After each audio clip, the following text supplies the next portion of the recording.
your walk? What's your stride? Is it filled with confidence? Is it filled with pride? Is it filled with the wonder of all that you do? Have you ever walked in another soul's shoes? Are you walking with spirit while you're walking in skin? Do you know what they meant by unforgivable sin? Do you know that redemption means to turn back around, walk back towards yourself, recall sacred ground? Do you promenade with pious, your own walk of grand reach? Whilst you see others crawling, do you disdain them their breach? Do we walk turned away? They have fashioned their own fate. Do you think that philosophy will help you walk through the gate? Do you walk towards the light, your original source? Or do you remain in the shadows and walk with remorse? Can you walk within bear as you walk within doe? Can you walk with a friend you once named a foe? Do you walk with believers or do you walk with the dead? Can you walk within balance of your heart and your head? Can you dare turn your walk to a run, then a leap? Faithful that your earth walk rests safe in heaven's keep. Can you walk like the Buddha and Jesus both could? Do where your walk will never be that good. Did you catch what they said about walking in light, becoming a beacon of hope for someone's darkest nights? Did you see how they gave us the keys to walk grand? Did you feel the magic when they said walk hand in hand? Can you finally let go of the woe for the wonder? Walk through the rainstorm, not fearing the thunder? Will you feel all the sun drops as you walk through the rain? Will you allow joy to trickle down and cascade through your pain?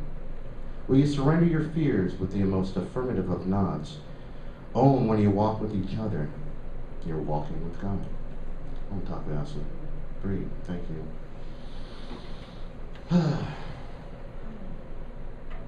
So guess what this talks about? Running. Yes. Exactly. This was inspired by a song that we're going to be singing later. And I love, sometimes I'll write my talk around a song, and sometimes we'll find a song around my talk. And Melanie shared this song with me, and the gentleman's name is Stephen Curtis Chapman. I usually write that when I do a poem that's based on the song. But in the walk, we have all been walking since we've been walking. Even since we've been crawling, we've been on our earth walk. We still call it an earth walk. It starts out as a crawl. Some people begin walking earlier than others, and there's all kinds of science about that, when we should start walking, when it's healthy. But there's something happens when we crawl. And it's kind of funny that we were just talking about this a minute ago in a different way, that when we first start crawling, we do it on purpose because the brain is developing synapses that balance the left and right hemispheres. And it gives us those things. Those are exercises that we can do if we're ever having a moment of dyslexia, where you can crawl to cross-circuit those things. You could also do different things like inhaling and exhaling through opposite nostrils. It's all about the walk in balance. And those are tricks to get your back in balance when you feel one way or the other. Now, as me, I'm always going to be talking about the selves and leading us inside. Because this walk that we're doing is a walk towards God. And I'm going to tell you, always tell you, that divinity, spirit, God's self is within you. We are all part of a creation that we're walking in a 3D universe that we can see the without very easily. But that was the biggest illusion of separateness that we walked into when we came on the planet, is that we forgot we were part of the spirit, and that spirit is in us. So when we're walking, we're always walking with spirit. Now, have you guys ever heard this line, have you ever walked in another soul's shoes? You guys have heard the, do not judge a person unless you walk a mile in their shoes? You know where that really came from? Our Native American brothers and sisters, Edwin Laughing Fox. O Spirit, grant that I may never judge another until I have walked 2 weeks in their moccasins. Edwin Laughing Fox. That is where that comes from. So we have used it and used it and used it, and as Americans, the cliches that we come up with, a lot of these cliches have a history. And this history, what he was praying, because that was a prayer, that he may remember to walk in his own body, to walk in his own shoes, because it's so easy for me to get caught up and go, well, you're not walking right. How am I supposed to judge Becky's walk? I've never been Becky Bolt before, and I'm never gonna be. She's doing it. This is her walk. This is Julie's walk and Melanie's walk. I am not here to judge your walk. Now, if you're walking at me with love, I'm going to receive you into my world and my walk. If you're walking at me with pain, disdain, horror, I might want to keep you at arm's length, because we're allowed to do that when people are in danger. But when we're all walking towards a similar thing and we see each other tripping, those are the times to lend a hand and to be there for each other, because this walk is a together walk. The line, do you know what they meant by unforgivable sin? When we were all good little Christians, we heard that the only mortal sin was to turn your back on God. Does anybody remember that? Remember what I'm talking about? Never heard that? Huh? We weren't all Catholic. Oh, that was a Catholic thing, huh? Yep. Well, they kind of had it because of this. Baptists had a whole bunch of mortal sins. Oh, okay. Many. I'm which means all my relations. From this philosophy, Catholic, I guess, the way I was taught, the only unforgivable sin was to walk and to turn your back on God. Now, what I liken that to is, because if I turn my back on me, where am I? And it's not about sin. Remember, we've translated sin to mistake, missed the mark, unripe. These are all the different translations of the word sin. So the only unreproachable mistake would be to turn away from yourself and keep walking. Now, do you know that redemption means to turn back around? That's all we have to simply do, is to turn back around to ourselves, to remember that we walk on sacred ground. This is sacred ground. It's been sacred ground ever since it was just a molten rock. It's still been sacred ground. The entire universe is sacred ground. I'm walking on this planet because this, that I know of anyway, in this carnation as Mark Pasqualino, I recollect, experience, and feel everything in my earth walk. Where we go on our existential spirits, that's up for you to discover in your personal journey, because not everybody can do that. Some people astral project, some people don't. Some people, their lifetime is 3D, physical world, and this walk is their walk, and that's it. That's all they're going to experience. And it's filled with so much wonder that that's enough. That already is magical. It already is actually one of the most magical of walks, because we're here together. Sometimes we forgot that. Sometimes we forgot that we were walking on this planet with each other. The greatest illusion is separateness. And it made us think that we walked all alone. I have been under this illusion many, many times in my life. I've been under this illusion even in the last year. It's not that I didn't have love around me, but when you have fear stepping in there, fear's going to want to do anything it can to make you think you walk alone. Whether you're walking in your joy or walking in your sorrow, it's still going to try to get in there and make you think you walk alone. Because if you empower yourself with the love of somebody else, a brother or sister, and you hold hands and you walk together, fear cannot get in between your hands. Did you know that? When we hold hands, fear can't get in there. It's going to try. It's going to go, I'm going to make their hands all sweaty so they let go. But people like us don't care, because, well, we do sweat lodges and stuff like that. We're used to smelling. I'm teasing. I was having a right morning, so it's got out for deodorant for me. It's just because all the wonderful energy in the room. It's about being silly sometimes, too, and just having fun with the walk. If you guys see me, you see me be a goof all the time. I'm always a goof. Even in my sadness last year, I still being goofy.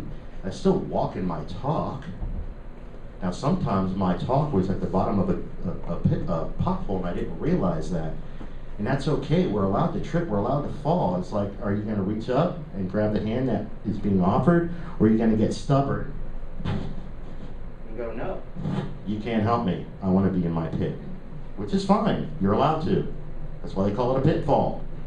You can fall in it if you want. Some of them have built-in ladders.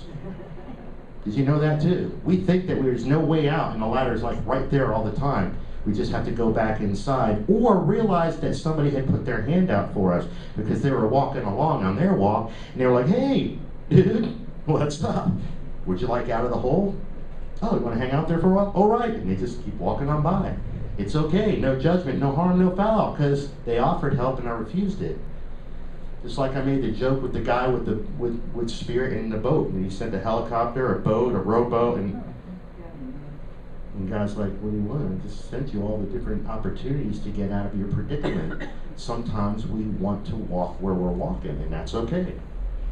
If I'm walking being stubborn, I just have to simply own that this is where I'm walking.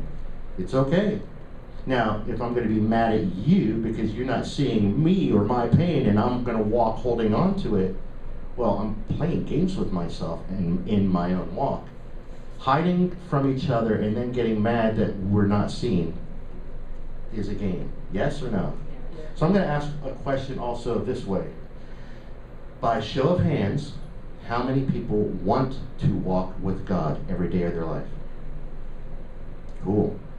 Now breathe into this one. How many of you wake up every morning and go look in the mirror and say hello to God? 1, 2, cool. So what do I do now? Do I cry, yell, give you a hard time, ask you why? Because I'm going to tell you that in the big mush that I am, there's times in my life when I just hear and feel people. And I know that their hearts hurt. And I get plugged into it. I sometimes get plugged into the pain of people because they're screaming out to be loved by God, and they don't want to take the time to go look in the mirror. I will look in the mirror over anything. If I just told a good joke and it made me giggle, I'm going to go see what it looks like. I am not crazy. I am not goofy. I don't care. I've been so willing to look at my process in the mirror and look at all the selves that were hurting and go love them while I'm processing. Why not go look for the goofy guy? Why not go look at the guy that you're proud of, or girl? When you do something, when you do that random act of kindness that you're not supposed to turn around and look at the person's face because you paid their toll for them, to have it be completely random, no one ever said that you weren't allowed to look in your own eyes and love yourself for it. Lord knows we give each other and ourselves enough crap for where we don't show up perfectly, for where I'm not walking a perfect straight line, and where I misstep along the way, get confused, trip, stumble, trip over my own big feet. I barely wear shoes, man. We're in this Zumba class and I'm wearing tennis shoes now, and I'm tripping all over myself just in the tennis shoes because I'm not used to this big extension on my foot. But it's okay. Do you know how many times we laugh? How much fun we have at Zumba? And I'm also doing goodness for my body because I'm exercising. I'm getting it back in shape. I'm healing from all that stuff that I just walked through last year. We also have to know our limitations sometimes. I'm 51 years old and I just went through 2 major surgeries last year. I'm not going to be able to walk or lift the things I could 2 years ago before it all happened. And I'm building back towards it. Because I had to remember that I walk on sacred ground too. I just had to walk back towards myself, and it's okay. It's okay wherever we walk. I just walked through the end of my tunnel, for me, personally. I just came out of a really dark place, for me, personally. You guys have your own little tunnels. Not to judge how much darkness or how heavy anybody's tunnel is, but for me, I didn't like it at all. It sucked all the way around. And I got a lot of lessons of it, and I created a lot of different things, and I wrote some really neat things along the way. So that old own it, and then you can create with it, is still happening even on my walk, because I'm still going to create through my pain. But I would like to create through my joy as well. I would like to own the happy things on my walk and continue with them. This is the part, can you walk within bear as you walk within doe? Can you walk with a friend you once named a foe? Bear represents going within, but bear also represents poke the bear and see what you get, right? I mean, really, do I have to say anything more than that? It's like, so bear is ferocious, but bear is actually, if you've ever just watched Bear in the Discovery Channel, because there's not going to be bears around here for us to just watch, and see how playful they are, and how neat of a spirit they are, and how in tune with nature. More medicines have come from watching bears and what they do with roots and things like that, that we use to this day. Probably the salve we were talking about putting on here. Bears have offered so much to this, meaning to our life. So when we say to walk like a bear and all that entails, from the protectiveness of mama bear to the ability to go inside and hibernate and truly shut the world off around me so that I can go within and truly find my answers. And then at the same time, walk with the serenity and the balance of a deer, of a doe, something that is so gentle in this world and that walks and really just simply adds beauty to everything around it. And to know that the serenity between both of those medicines, I'll call it, or both those beings that came to walk the planet with us, to teach us to go within, to teach us to walk serene. Can you walk that way? Can you walk with someone that you once called your enemy and hold their hand and say, I love you? This is the power of our walk here, folks. This is the most redeeming reward that we can get when we turn that walk back around and walk towards ourselves, walk to the God that's within us. Whatever the God of our understanding was when we were a little kid, we still basically all knew that He walked with us if we walked in a good way. Now, getting all the dogma and rhetoric away from that and realizing that the divinity was within us the whole time, we're always walking in a good way.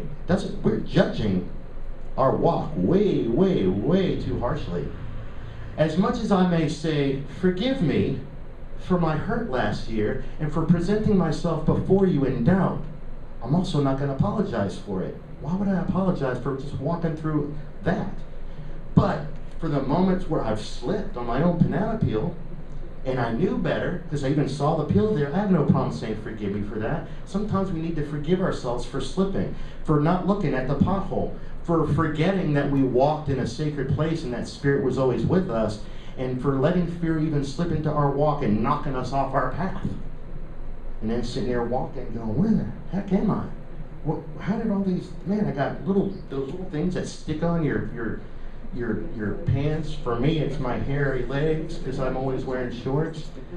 All the sand spurs and the little green things that you're peeling off your tennis shoes, they don't really hurt. They're like Velcro, and I am just one big Velcro ball. So it all sticks to me on my walk. So sometimes the things that we're walking stick to us, and sometimes they just fall off. What changes that in any given day?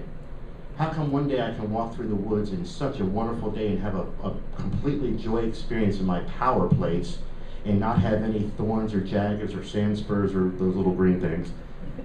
And other days where maybe I wasn't as centered or present, life wanted to get me back in my body, and I walked through every sand spur, every jagger, thorn bush, and got them actually stuck under your toes. And have you ever stepped on a sand spur barefoot? Oh boy, talk about being present. You will know that moment of life. You will be present in that moment. All of a sudden, you are there, walking or hopping. Sometimes a walk gets reduced to a hop. Sometimes it gets reduced to a limp. Sometimes it even gets reduced back to a crawl. We have two of our sisters in here that their walk is a roll right now in a homotakwios, and that's where their earth walk led them. Doesn't change their walk. They're still walking with Spirit. They're still in an ethereal body that's still walking too. So looking at all our brothers and sisters that may have never ever gotten the opportunity to actually physically walk because their bodies were actually born with a certain ailment or malady that prevented them from walking like we do. Are they not on an earth walk? Yeah. And all these things still apply to them. Do you walk with believers or do you walk with the dead? Breathe into that one for a minute. The movie blues song, between the silence of the mountains and the crashing of the sea, there lies a line I once lived in, and she's waiting there for me. I'm trying to find the next line. Anyway, it goes something like that. That I'm making the choice between the dead and the living in the road that I must choose. And that's the line I'm looking for. That sometimes that we look, and I've talked about this actually a year or so ago, the same exact line, that we get so discombobulated in our walk or their walk that we want to be so much with each other that we tend to gravitate towards the people walking, I don't want to say the wrong way, but in the opposite direction that we are, or maybe in the opposite direction of Spirit, in the opposite direction of themselves. We are allowed, and you've got to breathe into this one, just breathe. We're allowed to walk forward in our lives even if someone that we love and care about has stopped walking or turned around and started walking the other way. And it's the hardest thing for us to do in our lives because we feel like we're leaving them flat. We're being a flat leaver. That's what we called it when we were kids. Flat lever! and it instilled something in us, very codependent part of us, that won't leave anybody flat, even if they're on a self-destructive path. So I'm like, all right, well, I'm walking forward and I'm trying to walk towards the light. That's my intention, that's my goal. And you have made a conscious decision to turn around and walk towards the darkness or walk towards the shadow or to just not even walk anymore.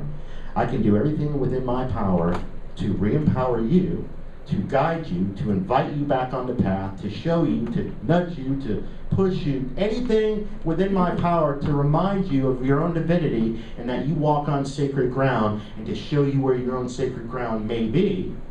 But if you refuse to do it, it's a free will universe. Am I going to stop my walk because of that? And this is a really hard one because out of our love and guilt, remember, guilt is only supposed to be a barometer to let me know when my behavior is incongruent with my essence and my purity and my love. So for me to feel guilty about walking towards the light, well, that doesn't even make sense now, does it? I mean, unless I shackled you to that post so you can't walk, then that would make sense that I felt guilty. But sometimes, and this is where fear is going to slip in there with you and your emotional body, it's going to make you feel guilty about walking towards the light. And that's kind of what Marianne Williamson was saying in her piece that has been more recognized by Nelson Mandela's inaugural speech of, who are you to dim your light in front, I don't have the thing memorized, who are you to dim your light in front of anybody so that they won't look small?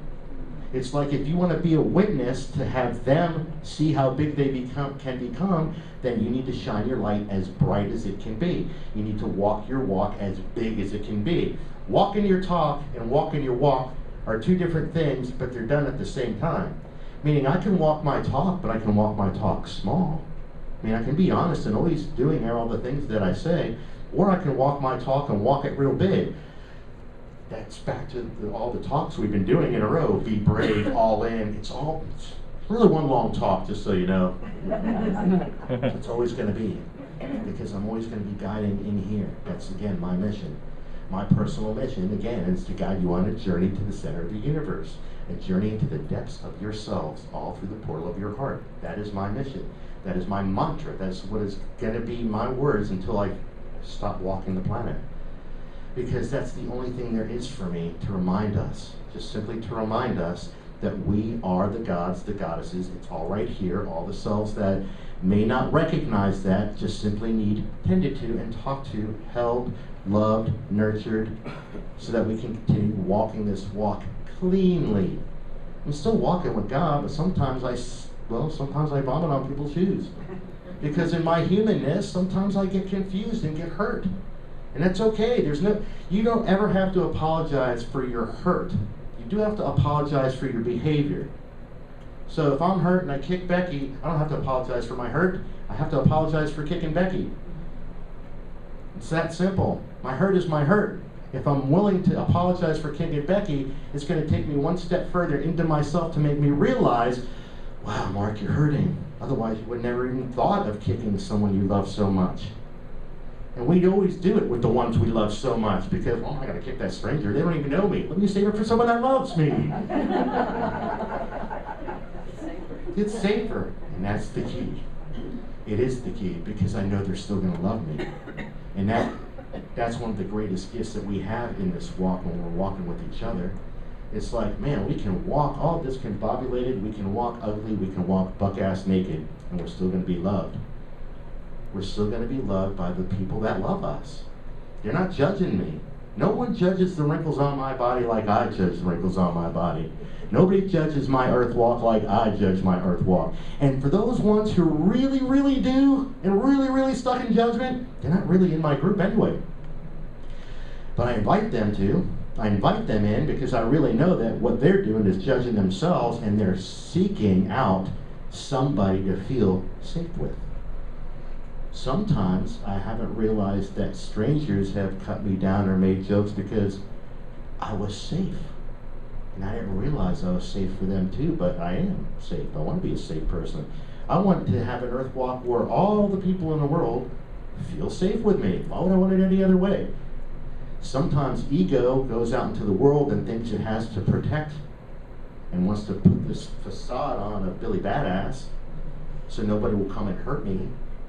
It's like David Roth wrote a song about that. He called it the armor song. So if I want to put my armor on every single day before I go to Kmart, well, it's not in business anymore, but Walmart, which sometimes you have to in Walmart, huh? You got to breathe into going into Walmart. But you know what I found? If you act crazier than them, it's fun. And then they don't get on you. And I could be on one of those like people of Walmart videos. I'll just wear real clothes and normal, won't have my butt sticking out, but that's okay. And I'm being silly right now because it's not to judge anybody. Even though sometimes we'll see certain places tend to gravitate a certain feeling. Certain clubs have a reputation for being violent or non-violent. How come one nightclub is a violent nightclub, one nightclub is just a place where people go and celebrate and dance? Everybody's on a different earth walk, and it's very, very difficult for us in ours to not judge them when we see it being horrific. It's very hard for me in my world to not judge Hitler. It's very hard in my world to not judge ISIS. And I'm not talking about the goddess. Because I'm like, hey man, you took the name of ISIS, man. Can't do that. But we have to put love into things like that. Not making light of it. And at the same time, George Carlin broke the rules on that. He broke the rules on every single subject matter there was, and nothing was sacred to be joked about. Because he was the epitome of Heyoka medicine. He's the epitome of being able to make fun of the walk. And everything on it, the good, the bad, and the ugly. Right? Yeah, good, bad, and the ugly. Everything. And the beautiful, and the wonderful. There's going to be roses, and there's going to be skunk weed. Have you ever smelled skunk weed? It's nasty, right? But that's what that flower uses to protect itself so it doesn't get forage from other animals. They don't want to eat it. It's nasty. We don't eat it because it's nasty. There's certain things, when we were in Hawaii, there's whatever the plant that they make poi out of, there's another one that looks just exactly like it and it's poisonous. So, and one leaf points up, one leaf points down, and if you're not a local and don't know that, you're going to be dying that day because it's poisonous. And matter of fact, when we were in Hawaii, one of the stories we got was a bunch of, we call them round eyes, howlies. That's what they call them because like our Native American brothers and sisters, they had been taken from by the white people. And they would take some of their cultures and kind of bastardize them and change them and twist them for what they wanted, but they didn't know the sanctity, they didn't know the sacredness of the walk that these people walked with, even with their plants and foods and how they prayed over things when they harvested. And they completely harvested the wrong thing, and like a boatload of them died. A whole boatload of white people died because they didn't know how to pray over the food. And if they would have just asked them about their walk, they would have learned. Because white people are allowed to practice native ways, just like natives are allowed to practice white. It's one walk. But if you have, I'm Italian, I have a certain set of culture behind me, certain foods that I'm going to know that you'll look at and go, what the devil is that? Spam. Get it right. But my point is, if you want to know a little bit about my walk, and you've honored me enough to ask, let me share that with you. If you're trying to infiltrate my walk, we're allowed to say no to people. Somewhere, again, I believe sometimes in this New Thought community, we think that we're supposed to be all love and light and let people walk on us like we were doormats. That is not what I mean by walk. No one is ever supposed to walk on you. They can walk with you. You may walk with them. If I'm walking on you, please remind me, because there's going to be an apology a nanosecond away. I apologize if I step on your toes. I am not here to walk all over you. And nor am I here to have anybody walk all over me. Nor you, nor you, nor you, blah, blah, blah, blah, blah. None of us are. We're here to walk with each other. We're here to teach each other how to walk towards God. How to get in that mirror. I'm wanting to open the rest of the curtains and just have the whole thing, because there's mirrors behind there. That the biggest thing in my life is to have people look each other in the eye. That's why I ask, raise a hand who wants to walk with God every day. And then who looks in their eyes every day. And who looks in strangers' eyes every day. Can you even look in your friend's eyes every day? I mean, really stay there? And it's like, and I honor like what you do with the love line, because that's exercise to practice. Because the goal is, again, like we were talking about, that people go, what were workshops? That we go, what's a love line? What? We used to have to practice looking in each other's eyes with music and stuff so we don't see. Yeah. But here's the biggest part of the practice, because this is the walk. You walk more with your heart and your eyes than you ever do with your feet. This isn't about the walk. That's just part to get my vehicle to move through this physical space. But again, as we have our other sisters here, we know that there's an apparatus within this lifetime that will carry our body forward and move us, this vehicle, throughout the 3D space. But the earth walk happens in here. The walk that I'm talking about is something that you may never, ever, ever have to touch another physical 3D pavement, floor, anything to have inside. It's about you walking towards you. And it's in the meditation today, it was just a simple meditation. I invited people to recognize the times that they know they were walking with God, that they consciously brought that God energy within them and brought it. Did you catch what they said about walking in light, becoming a beacon of hope for someone else's darkest nights? We compare ourselves perhaps to the Buddha and to Jesus and all that. I'm going to tell you right now, you're fired. Everybody's fired. I'm fired. You're fired. Comparing. That's not, neither one of them ever said, oh, by the way, for the rest of your lives, I would like you to also feel the guilt of the comparison towards how wonderful I was. Where was that in any of their lessons? Any of the lessons. They taught us how to walk in a good way. They taught us that the reward is right here and now. There's no ultimate reward of heaven, even though heaven is here and now, and there is a reward when I'm in a state of being of heavenly grace. That is a reward to walk on this planet that way. Course in Miracles talks about it as well. It's about walking with the serenity and the love, knowing that I am one with all that is, and you are all that is, and so is this thing, and so is this, and so is this. And so is all the air that I'm breathing in and exhaling every single molecule possibly out, so that the next moment can be breathed in anew. And reminding myself what my dolphins brothers and sisters are here to teach me. Because when they exhale, they do that. That's why it's so loud. And well, if you're ever having anxiety, there's another trick for you. It's called dolphin's breath. So if the sighing thing doesn't work for you, then take a deep breath in and just go. I did down so I didn't spit on you. It's all part of your walk, because sometimes we walk into a situation where we're human. We may be gods and goddesses, but we're in a human suit, so that means we don't know it all yet. It's all there for us. We can tap into it.